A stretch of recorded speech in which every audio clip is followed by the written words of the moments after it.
12 ta' Settembru hija data magħżula għal kunċert Rockestra. Dettalji dwar dan ingħataw waqt konferenza tal-aħbarijiet it-tlieta filgħodu fejn anke kienu żvelati ismijiet ta' xi kantanti li se jipparteċipaw din is-sena.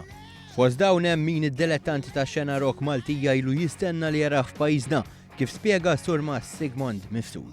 Ħafna nies kull darba misaqsuna għalih propjament huwa fil-fatt il-kantant Mark Storach li ħajkun qed jieħu l-istage ta' Rockestra. Ovvjament kull sena dejjem nippruvaw nagħmlu dawk l-elementi biex inkunu kemm jista' jkun innovattivi u s-sorpriżi żgur bħal kull sena mhux se jonsu. L-edizzjoni ta' din is-sena hija seba' waħda u għal darb'oħra ndalan li tiġbor fondi għal Malta Communist Chest Fund. Differenza mis-sena li għaddiet din id-darba l-ħsieb huwa li ssir biss edizzjoni waħda tal-kunċert anke biex ikunu kontrollati l-ispejjeż. Il-President Mary Louise Colero preka fakre dwar l-ispejjeż kbar li jrid ilaħħaq magħhom il-fond.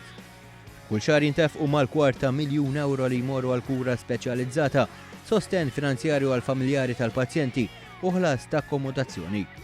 Għalhekk il-President ħeġġet lill-pubbliku biex jattendi avvenimenti bħal dawn għax minn barra li benefikaw minn divertiment ikunu qed jgħinu għal nobli. Il-biljetti jistgħu jinkisbu minn oi.com.mt, il-Palazz tal-President u Kitchen Garden.